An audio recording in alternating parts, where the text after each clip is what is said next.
Good morning and welcome to New Hanover County Schools The Morning Show. I'm Rachel Glue. And I'm Victoria Chang. This is the week of March 2nd through the 8th. March 2nd is Dr. Seuss's birthday, and we highlight in this week's show. That's right. We have a special feature on him, and at the end of our show, we have a fun new Dr. Seuss morning show game.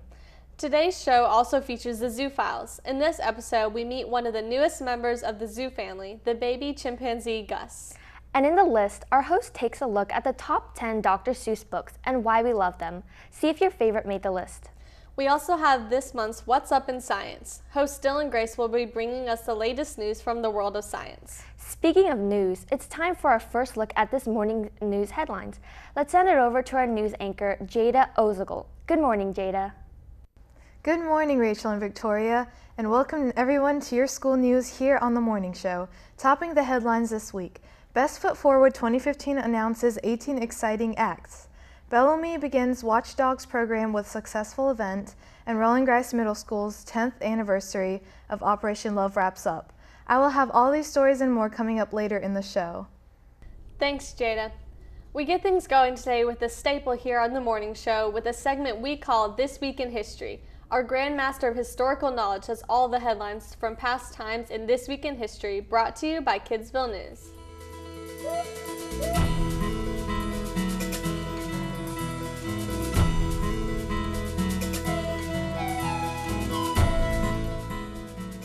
Welcome to This Week in History. I'm your historical host, Dylan Grace, covering all the colorful and amazing events that have left their mark on history's timeline. This is the week of March 2nd through March 8th. March 2nd, 1979. The Dukes of Hazzard, a television comedy about two good old boy cousins in the rural South and their souped-up 1969 Dodge Charger known as the General Lee, debuts on CBS. The show was a hit and aired for 7 seasons. March 3rd, 1931. President Herbert Hoover signs a congressional act making the Star-Spangled Banner the official national anthem of the United States. March 4th, 1861. Abraham Lincoln becomes the 16th President of the United States. In his inauguration speech, Lincoln extended an olive branch to the South, but also made it clear that he intended to enforce federal laws in the states that seceded. March 5th, 1966. A jet breaks apart in midair and plummets into Japan's Mount Fuji. All 124 people on board the aircraft were killed. The plane's pilot apparently flew too close to the mountain in order to give the passengers a better view of it, and severe turbulence literally blew the plane apart.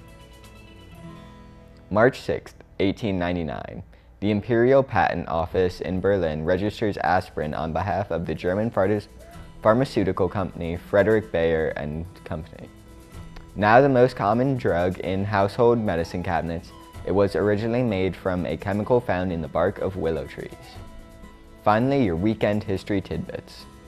March 7th, 1885. The Kansas legislature passes a law barring Texas cattle from the state between March 1st and December 1st. The latest action reflecting the love-hate relationship between Kansas and the cattle industry. March 8th, 1957. Following Israel's withdrawal from occupied Egyptian territory, the Suez Canal is reopened to international traffic. However, the canal was so littered with wreckage from the Suez Crisis that it took weeks of cleanup by Egyptian and United Nations workers before larger ships could navigate the waterway. That's This Week in History, your ultimate source for those key moments in time. I'm Dylan Grace. Thanks for stopping by.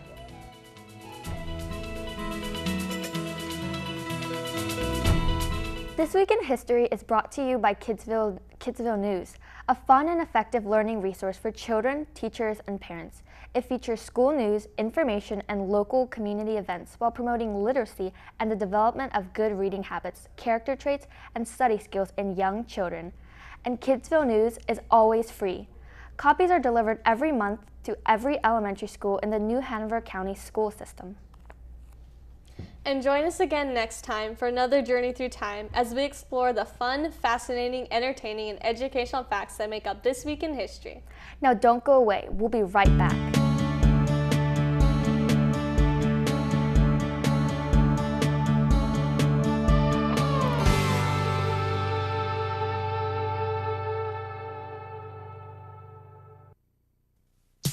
Did you know that your Elmo's plan? Your plan? Yeah, Elmo's mommy said that if Elmo is too sick to go to school, the plan is that Elmo stays with Luisa Maria. Oh, yes, we have that plan all in place. Oh, great! You never know when your child will be too sick to go to school. So have a plan ready so your child can stay home and get healthy. Luisa's the man, because he's Elmo's plan. The man, because he's Elmo's plan. To learn more about preventing flu, visit flu.gov.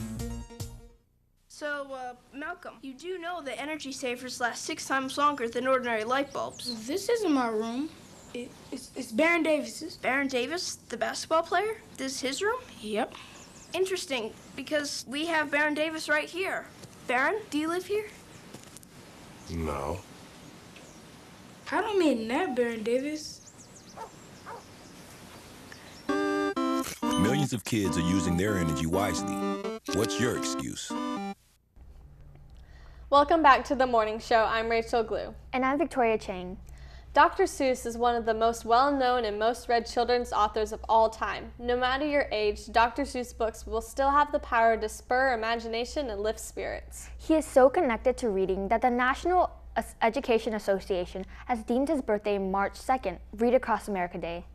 This day is designed to celebrate reading with the goals of motivating children and teens to read and develop reading resources. During his life, Dr. Seuss published 46 children's books along with many other accomplishments.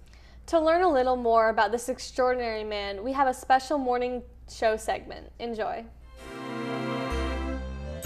Dr. Seuss is one of the most beloved children's writers of all time. His stories are still read to many toddlers to help them fall asleep and to help them learn to read. Many of us may not know a lot about this beloved writer, but there was a lot of interesting facts about the man known as Dr. Seuss. First thing to know is that his full name is Theodore Seuss Geisel. Another interesting fact about the doctor is that Dr. Seuss isn't his only pseudonym. He also went by names such as Theo Leseg, Rosetta Stone, and Theophrastus Seuss. Seuss could be described as an odd man. He had very strange habits and responses to certain situations. While he had no actual children, he did have imaginary children whom he would brag about whenever others bragged about their own child. A question he was asked often is, where do your ideas come from? He was asked this question so constantly that he came up with a story involving a small town in the mountains of Switzerland. Dr. Seuss published 46 children's books, many of which were adapted into television specials, movies, and plays. Seuss helped develop many common writing styles, such as putting political sub-themes in children's books, and even is credited with inventing the word nerd. He was said to love both cats and hats, having donated money to the San Diego Wild Animal Park to build a tiger swimming pool, and having owned well over 100 hats. Both are said to contribute to the Cat in the Hat book. Another odd story about the motivation for writing was for Green Eggs and Ham. Many of Seuss's books have very few words. Green Eggs and Ham was written on a bet that Seuss couldn't write a book using only 50 unique words. Seuss wrote 60 children's books during his life, but not all of his books were successful. His first book, And to Think I Saw It on Mulberry Street, had to be rewritten 27 times before it was published. Children's books weren't Seuss's only creations. He created ads for multiple products and magazines, including Life and Vanity Fair. Seuss wrote many political cartoons for a New York newspaper, and even helped make films for the military during World War II. He first began using the pseudonym Seuss in 1927 in an article written for the Saturday Evening Post. Seuss's most famous work, outside of his children's books, were his ads for an insecticide called Flip.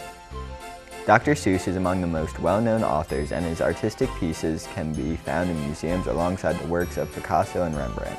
He has won dozens of awards, including the Pulitzer Prize, Emmy Awards, a Peabody Award, a Hollywood Star of Fame, and even an honorary degree from Dartmouth University. He will forever be a writer who helps exhausted parents and inexhaustible children sit together peacefully.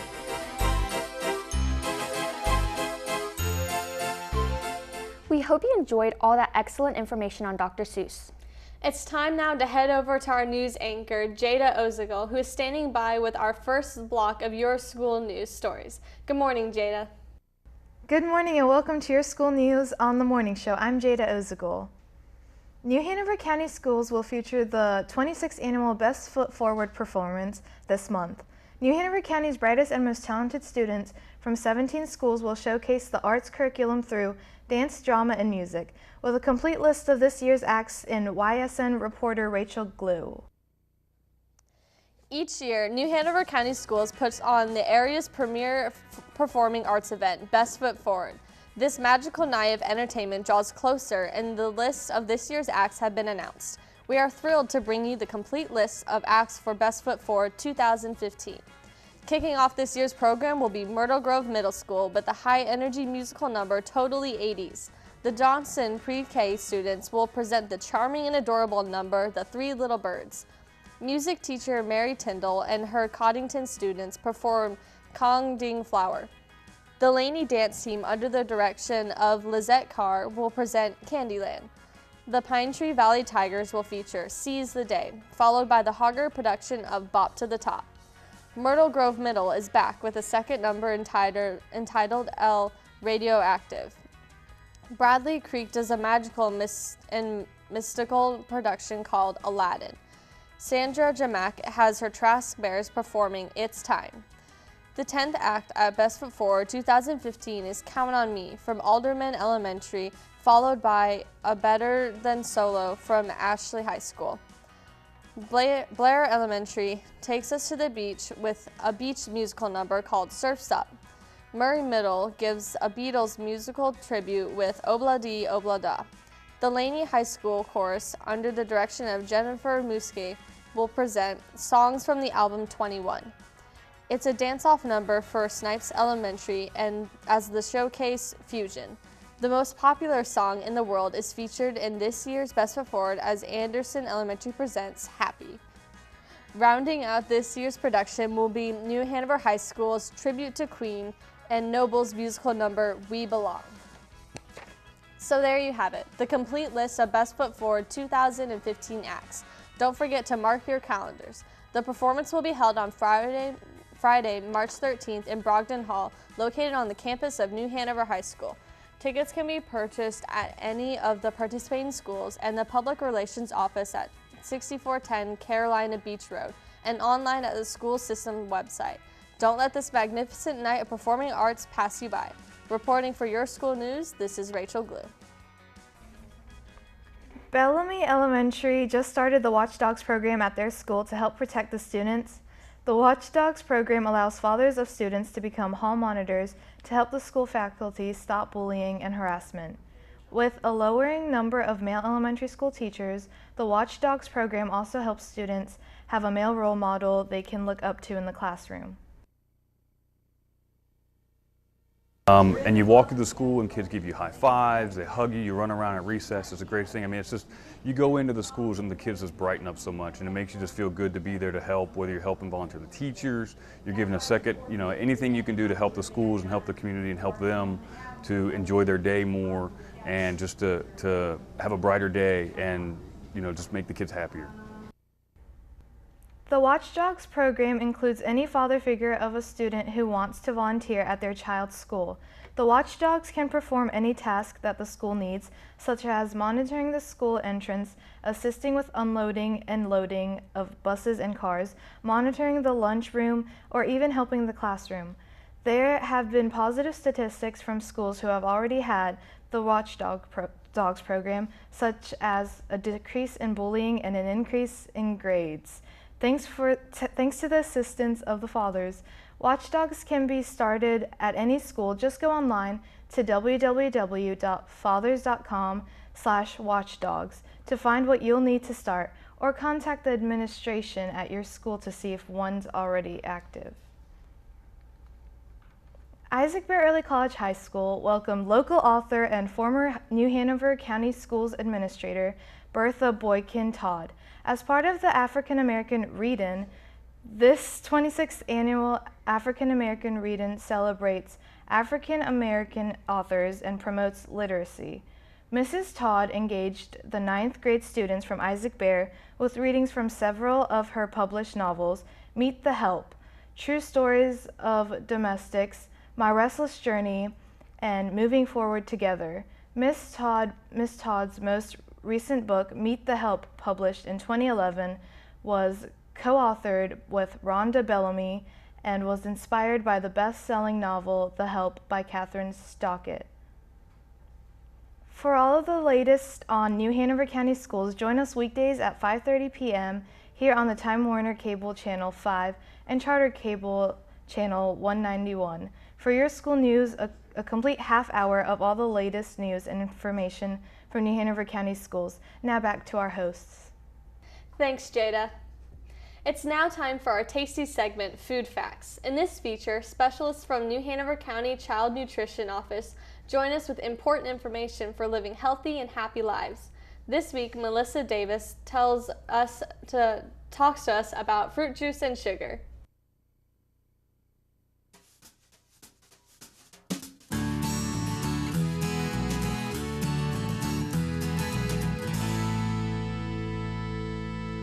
Water. It's nature's thirst quencher. Not to mention, we literally cannot survive without it. We all know we need to drink our 8 glasses a day, but do most of us drink enough? No, we most definitely do not. An estimated 2/3 of Americans do not drink enough water. It seems most of us are too busy drinking a wide variety of the sugary beverages that line our grocery store aisles and vending machines. Whether it be soda, coffee, tea, or juice, the fact remains that we are drinking too much of these beverages and not enough water. For those of you who opt for a more nutritious option in fruit juice, 100% fruit juice is healthier than most soft drinks or sweet tea, but juice does have a dark side. As you can see here, 100% fruit juice is full of essential vitamins and minerals that our bodies need, including vitamin C, calcium, iron, and B vitamins. Some juices have more than your body requires in a whole day in just 1 glass. However, not all fruit juice is 100% juice, as you can see on this food label. This particular juice is only 10% juice and lacks the vitamins and minerals in the 100% juice. There is something that does remain in both of these types of juices: the sugar. Even though they contain natural sugars from the fruits themselves, some fruit juices actually have just as much, if not more, sugar than your average soft drink.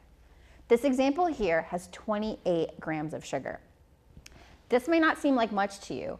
That equals out to 7 teaspoons in 1 glass. This is 7 teaspoons of sugar. This is how much sugar you're consuming when you drink juice like this glass here. Drinking water instead of juice and eating whole fruit can help you lower your total sugar intake and total calorie intake each day, which may help you lose weight and reap numerous health benefits. Or if you crave that glass of OJ in the morning, dilute it with some water. Water can help to make you alert, energize your muscles, keep your skin looking healthy, and of course, keep your digestive system in order. Remember, when we eat grains, they should be whole grains. So when we eat fruit, they should be whole fruits as well. Whole fruit provides the same essential nutrients as fruit juice, but with less sugar and more fiber. Remember fiber? You'd need that too. These are just a few examples of whole fruits you can easily incorporate into your diet every day. Try to mix your colors, make your plate colorful and fun. Remember to drink more water and eat your fruit. If that gets boring, put fruit in your water. Or try sparkling water with a cucumber or fresh mint leaves perhaps. Do it for you. Do it for your children. Just do it. I'm Melissa Davis, and this message has been brought to you by New Hanover County Schools Child Nutrition.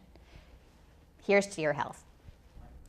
Thank you, Melissa. That was a lot of great information I didn't even know about fruit juice. Yes, it was. When she held up the bag of sugar equal to what was in the cup of juice, I was surprised.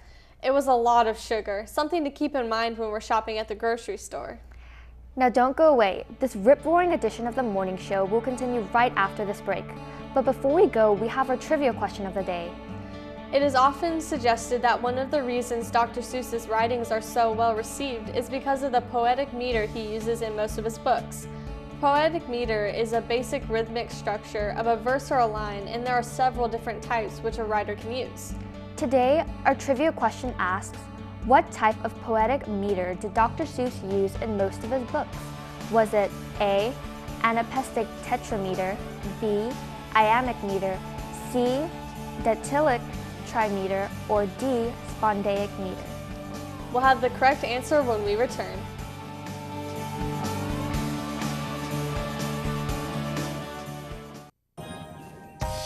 Sit with me, imagine what you'd see if every child had a book to read. So the mission is for us to get a book to each and every child.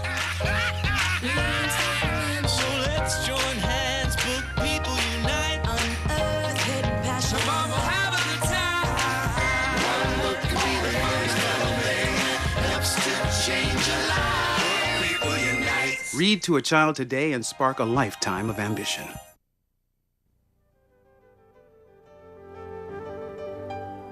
Indiana's Booth Tarkington looked at life in a different way. Tarkington's Willie Baxter is amusing as he woos Lola Pratt in 17. In his more serious works, The Turmoil and The Magnificent Ambersons, Tarkington showed the effect of industrial growth on residents of quiet, pleasant cities.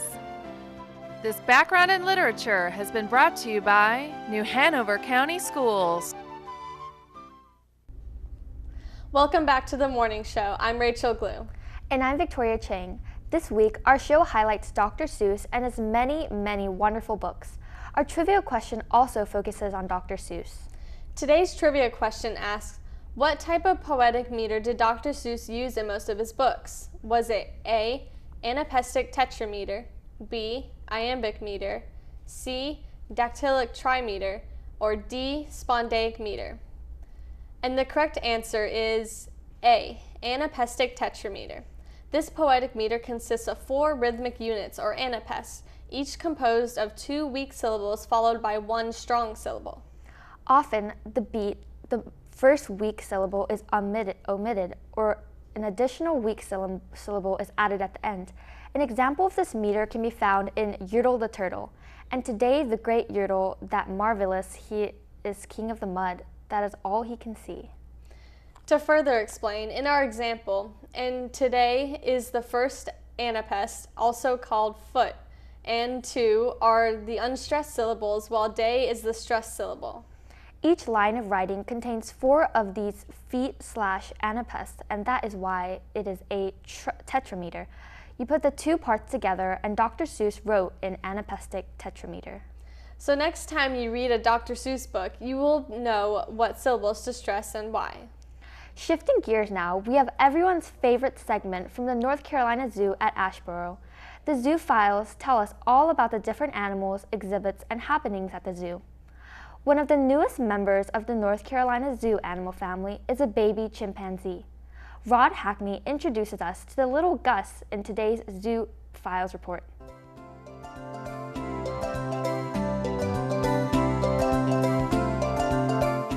Perhaps no creature at the zoo has a more complicated social structure than chimpanzees, with a very strict hierarchy based on personalities, aggressiveness, age, sex, and even factors that we don't yet understand. It's very important that a young chimp quickly learn its place in the pecking order if it's to be acclimated to an established chimp group. That's the process now underway for a chimp born recently here at the North Carolina Zoo. Keeper Supervisor Jennifer Ireland tells us more about the new baby and the acclimation process now underway. On May 20th, the North Carolina Zoo welcomed a new member to our chimp troop.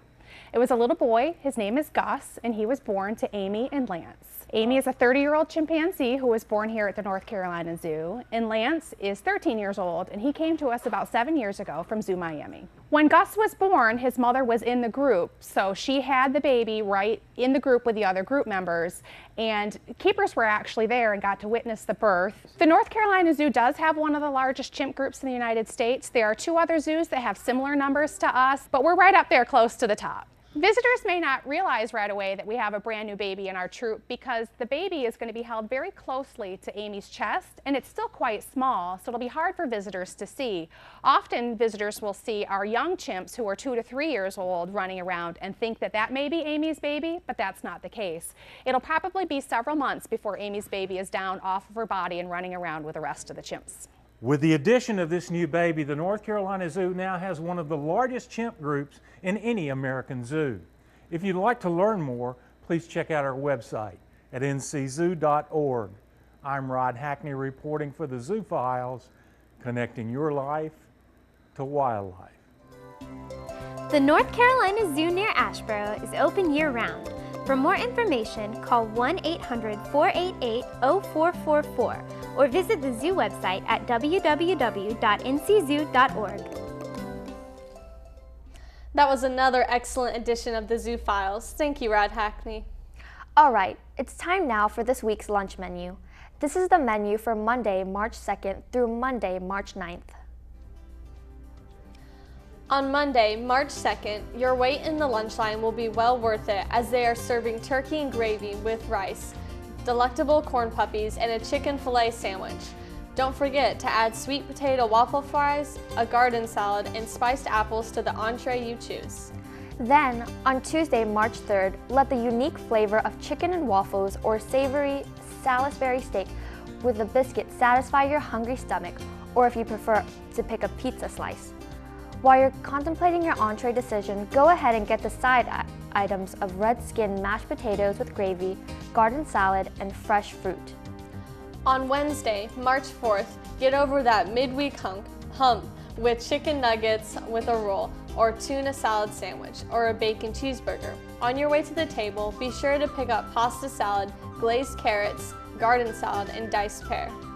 On Thursday, March 5th, make haste to the lunch line for cheesy breadstick bites, a chicken fajita with Spanish rice, or a hot dog with chili.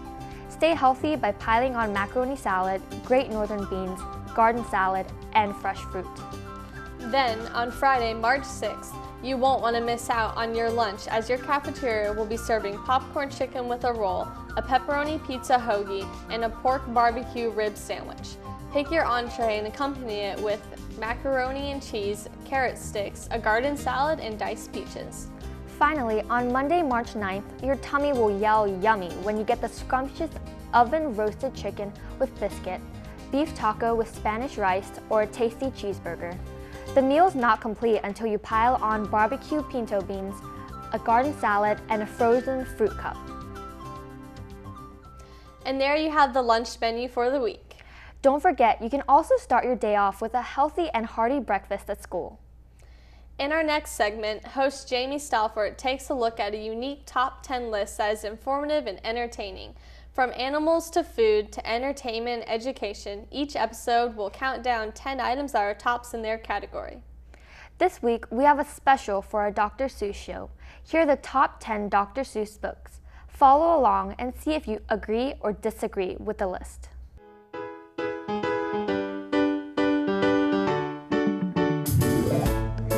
Welcome once again to another delightful edition of The List. I'm your host, Jamie Stalford. As most of you know, March is Read Across America Month, and I think it's safe to say that we all know who I'm about to address. Dr. Seuss, the most popular and decorated children's author of all time.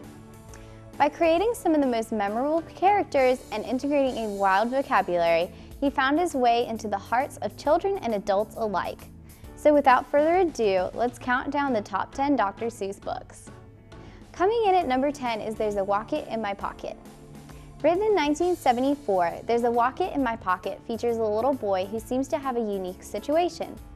From the wocket in his pocket to the yeps on the steps, strange imaginary creatures seem to pervade not only the boy's personal space, but his house too. This book is on the list because it has typical Seussian rhymes, made-up words, and crazy illustrations. Just be sure when you're reading it that the neuro doesn't pop out of your bureau. In the number 9 spot this week is If I Ran the Circus. This book came out in 1956 to wild success. Behind Mr. Sneelock's ramshackle store, there's an empty lot. Little Morris McGurk is convinced that if he could just clear out the rusty cans, the dead tree, and the old cars, nothing will prevent him from using the lot for the amazing, world-beating Circus McGurkus. Of course, the popularity of this book is attributed to the wild fantasies of the events planned by the boy, such as skiing down a slope dotted with giant cacti. Taking spot number 8 is One Fish, Two Fish, Red Fish, Blue Fish. It's all coming back now, isn't it? Seuss's 1960 children's book is recognized by just about anyone in the world. The focus of the book was originally to introduce colors and counting to young children in a way that they would find entertaining. However, children found the book very fun to read because of the various imaginary kinds of fish. The number 7 spot goes to The Lorax. Published in 1971, The Lorax chronicles the plight of the environment and the struggles of the lorax, the furry protector of the truffula trees. This book teaches children the importance of the environment and encourages them to speak for the trees and stand up for what they believe in. The Lorax has been adapted into television specials, movies, is on the list of 100 books that are primed for teachers to use in the classroom. Coming in spot number 6 is How the Grinch Stole Christmas. Another Seuss classic, The Grinch was published in 1957 and has since become a Christmas icon. The Grinch is a man whose heart had shrunk down to 1/3 its size because he hated Christmas.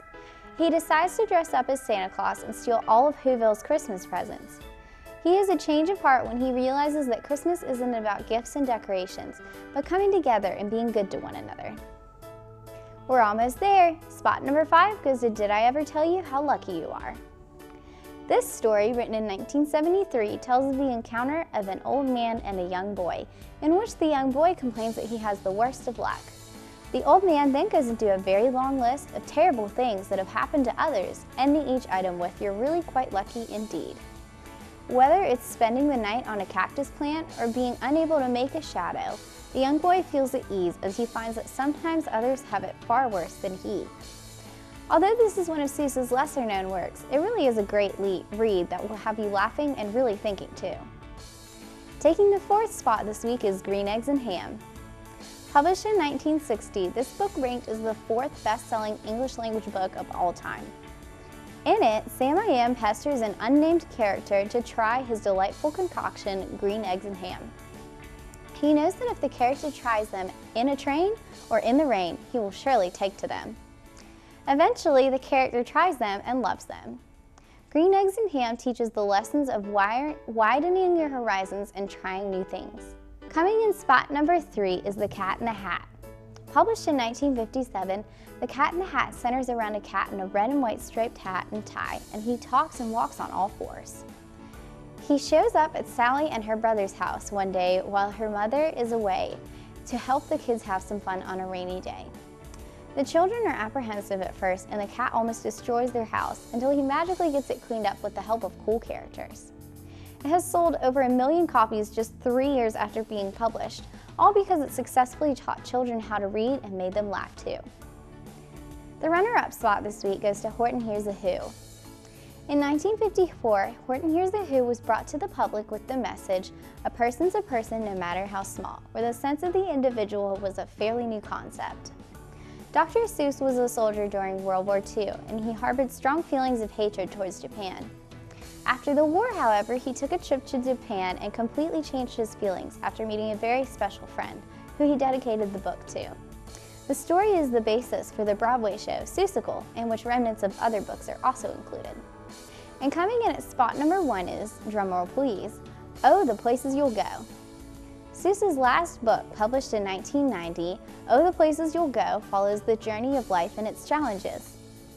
In the book, the narrator tells the reader that life's decisions will be hard to make, but you're 98 3/4% guaranteed to succeed.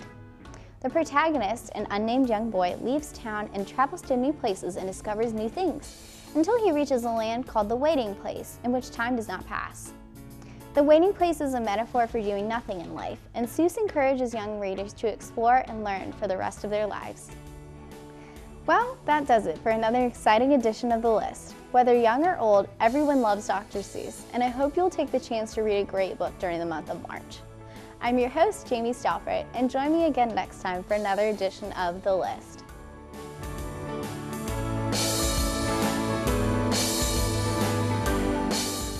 That was a great list. There are so many great Dr. Seuss books. Do you have a favorite?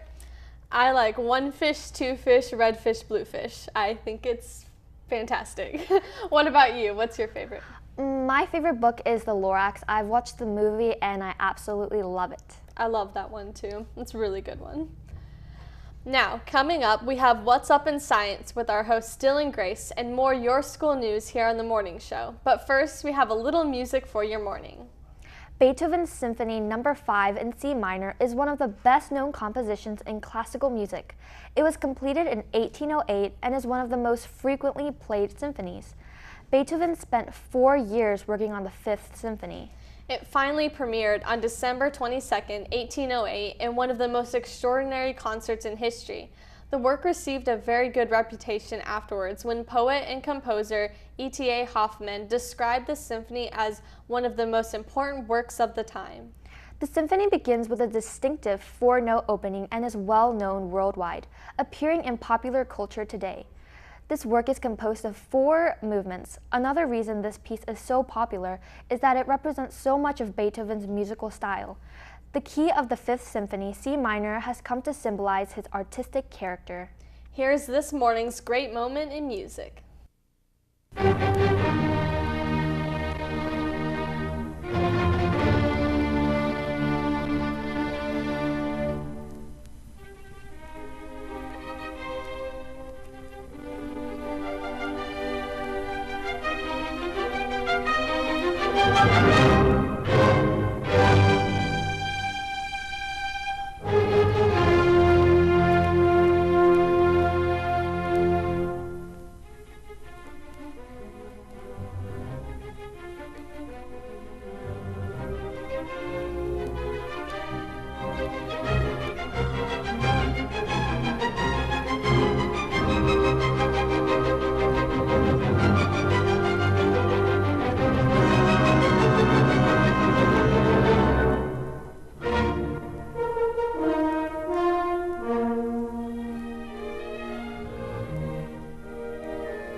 So, I'm kind of new here, but I've noticed a trend.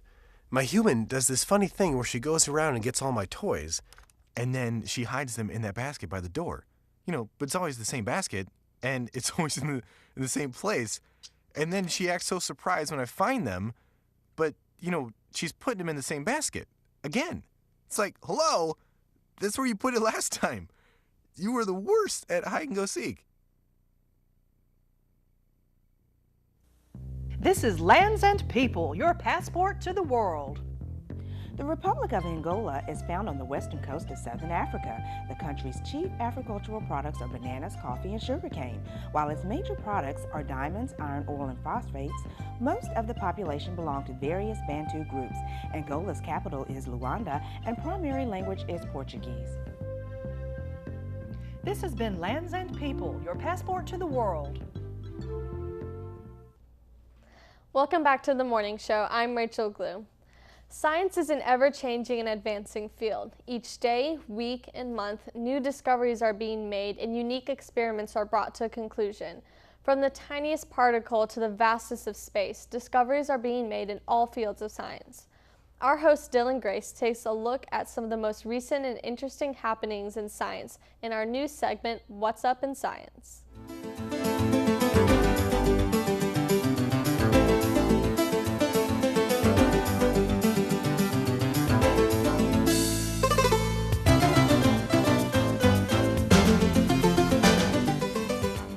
Hi everybody, my name is Dylan Grace and welcome to What's Up in Science, a segment where I tell you about 3 of the biggest discoveries in science.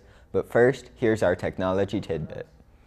Google proved that a self-driving car was possible when their cars reached over 300,000 miles driven without an accident. Now Mercedes-Benz is proving that cars can be so much more than just transportation.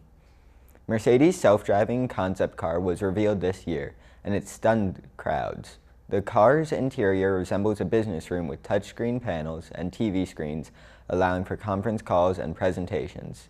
It also included swiveling seats for easier communication among passengers. Now let's move on to our science stories.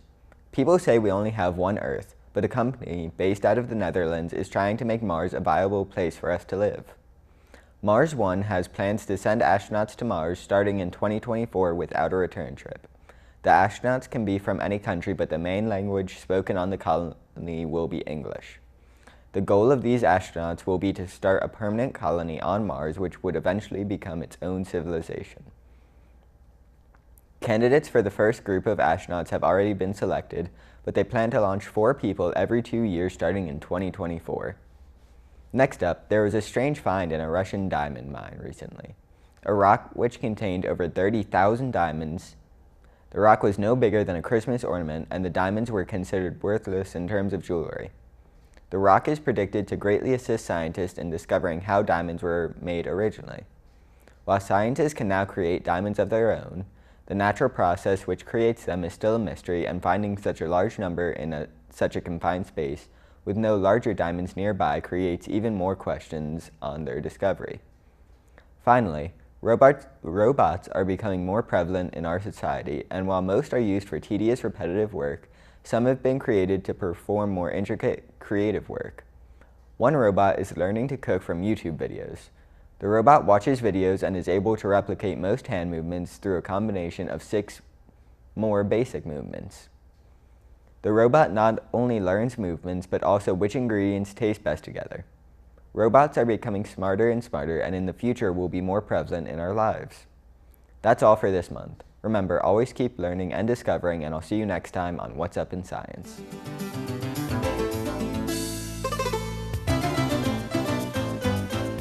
Thanks, Dylan. Those are some fascinating reports. Having a robot cook is interesting. In some ways, it would be nice, but it also could be a little weird. I think my parents, and probably most parents, would like it, especially if you could set it up so they come home from work with a nicely cooked meal waiting for them. Who knows what the future holds? Maybe that will happen sooner than we think. That's the exciting thing about science. For now, let's send it over to our news anchor, Jada Ozagal, who has more Your School News. Jada? Thank you, Rachel and Victoria, and welcome everyone to Your School News here on the Morning Show. For Rolling Grice Middle School, the 10th anniversary of Operation Love, a service project geared towards helping the homeless population in New Hanover County, came to an end with a visit to the Salvation Army. The students delivered their hygiene kits and toured facility. We hear all about it in their own words. So this is our 10th anniversary of Operation Love, and it is a service project. So this is an elective class that students can opt to take. It's called Striving to Achieve Excellence, and this is a class for students to really understand those college preparedness type skills. And one of the aspects that we like to teach our kids is about volunteering and how that's such a big portion of their college application and that whole process. So the Operation Love project is an opportunity for students to see a project from its conception to the very end. So we have collected donations for about a month and a half now from all the students at Roland Grice, and we created the hygiene kits, and now we're here donating the kits, but actually seeing how they will make a difference, who will actually receive them. So that's a big portion of this project, is for kids to understand the project full circle. Well, for the last 10 years, Roland Grice has been kind enough to put together these little sort of toiletry kits that we use. It's got toothpaste, soap, toothbrush, shampoo, and other products that we give away to the homeless when they come in. I think that participating in Operation Love makes me feel a lot better about myself, like helping the homeless and others that are less fortunate than what we have right now. Well, I've learned that it's good to give back to your community, because I'm really fortunate to have a roof over my head, food, clothing, and all the things I need for everyday life.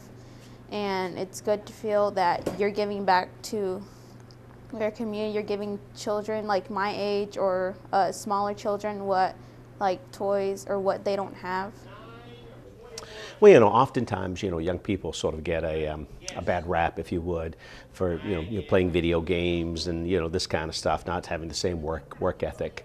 But the truth of the matter is young people are concerned about what goes on in the community. They want to do something about it, and so the fact that we have a group here that are now certainly very much aware of what the community needs are, that there are people out there who are cold and who are hungry, and now they're learning, hey, there are things that they can do to make a difference in people's lives, and that's what the beauty is.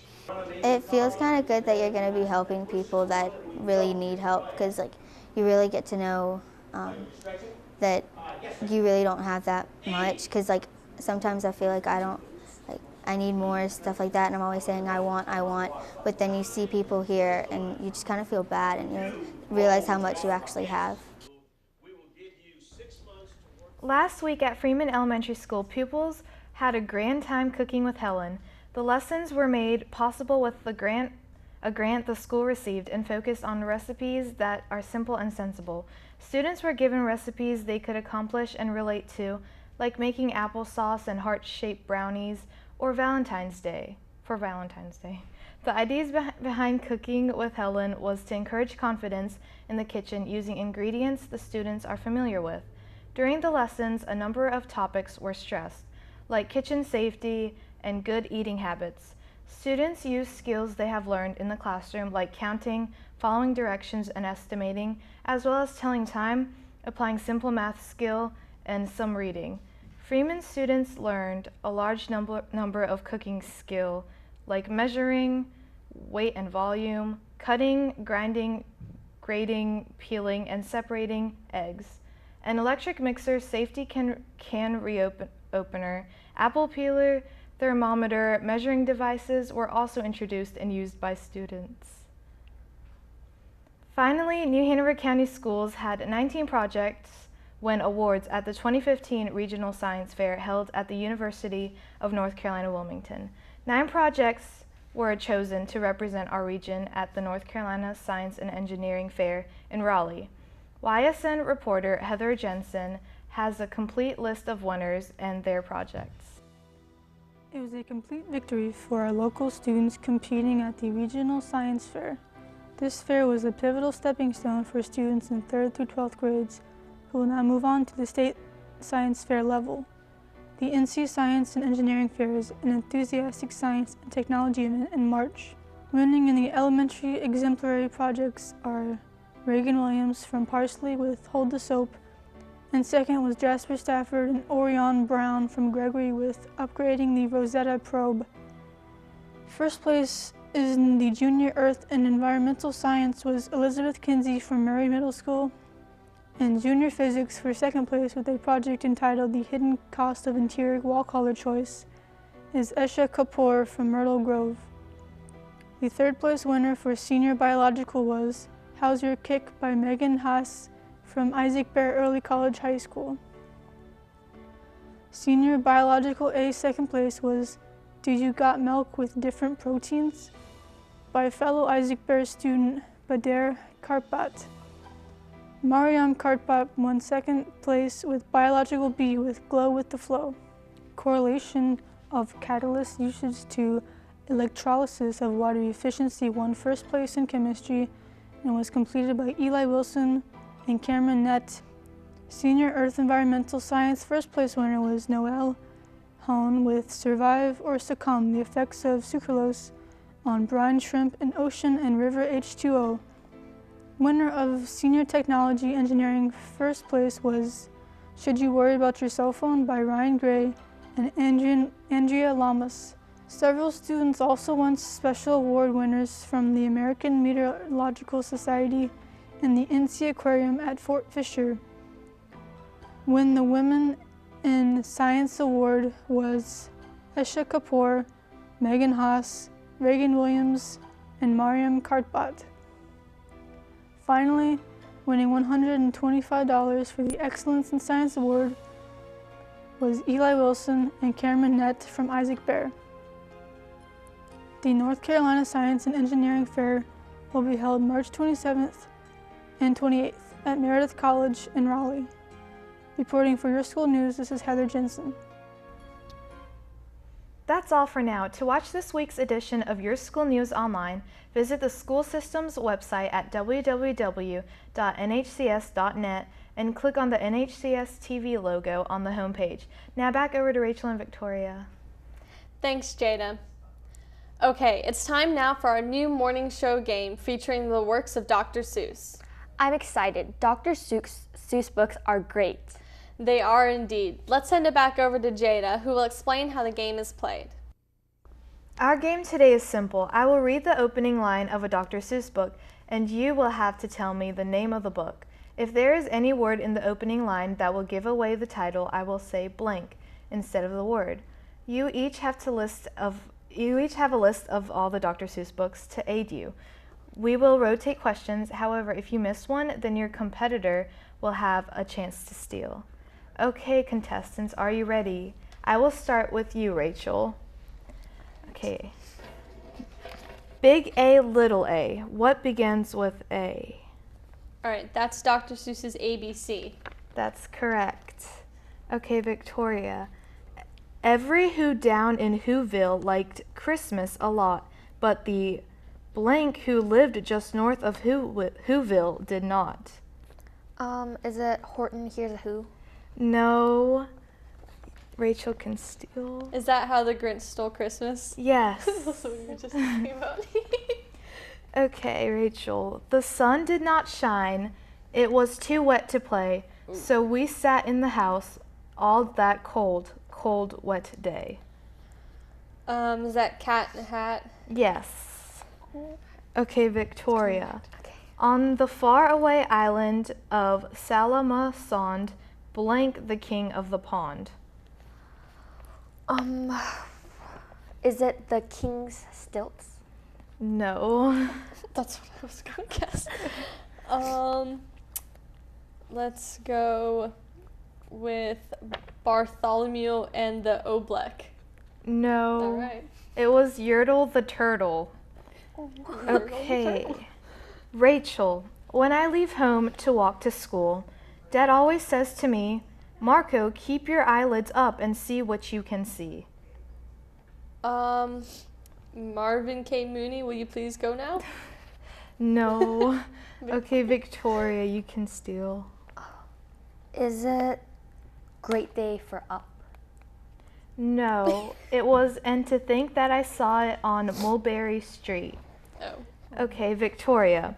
On the 15th of May, in the jungle of Newell, in the heat of the day, in the cool of the pool, he was splashing, enjoying the jungle's great joys, when blank heard a small noise. Is it The Sneetches and Other Stories? No. Is it Horton Hears a Who? Yes. I don't know what it is. I've seen that movie. Okay, Rachel. Young man, laughed the farmer, you are sort of a fool. You'll never catch fish in blank. In blank. Is it Elgott's pool? Yes. Okay, Victoria. That Sam I am. That Sam I am. I do not like that Sam I am. You got this one. No, I don't.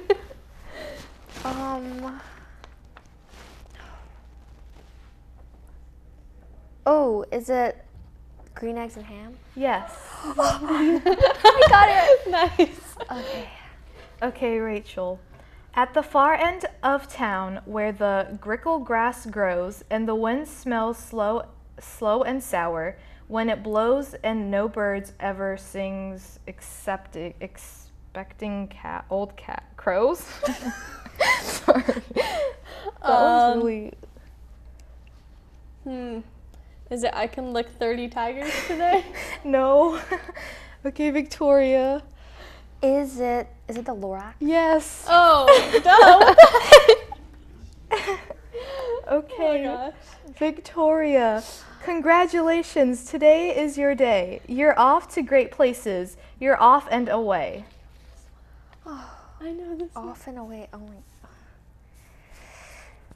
Is it If I Ran the Circus? No. Is it Oh the Places You'll Go? Yes. I knew that one. Okay, Rachel.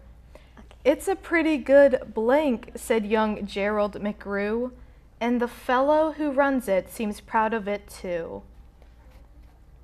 It's a pretty good blank.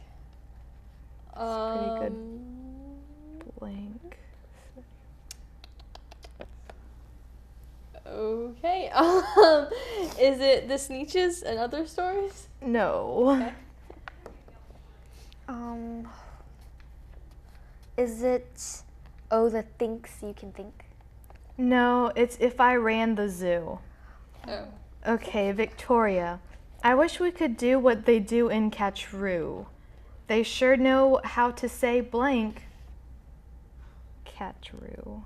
They sure know how to say blank. What?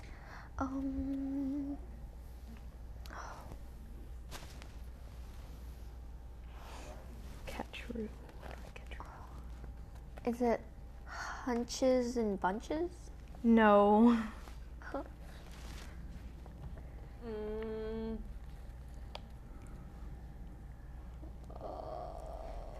Gosh. Is it Bartholomew and the Oblak?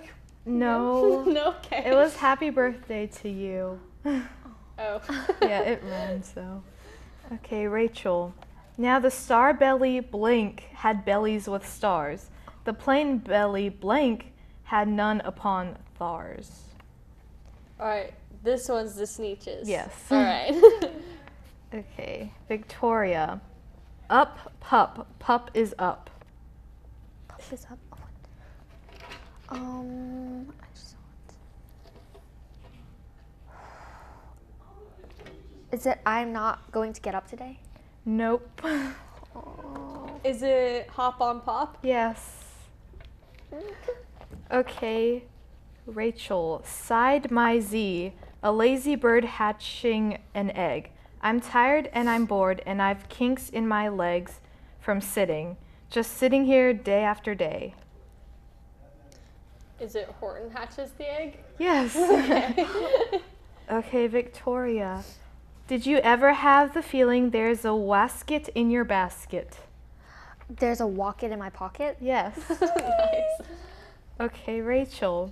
The news just came in from the county of Keck that a very small bug by the name of Van Vleck is yawning so wide you can look down his neck. Is it Mr. Brown Can Moo? No. No. Okay. Is it Marvin K. Mooney, Will You Please Go Now? No, it was Dr. Seuss's sleep book. Oh. Okay, Victoria. Up at the Lake Winnebago, the far northern shore, lives a huge herd of moose, about 60 or more. Oh, I just saw that one. Where is it? Didwick the Big-Hearted Moose? Yes. Okay.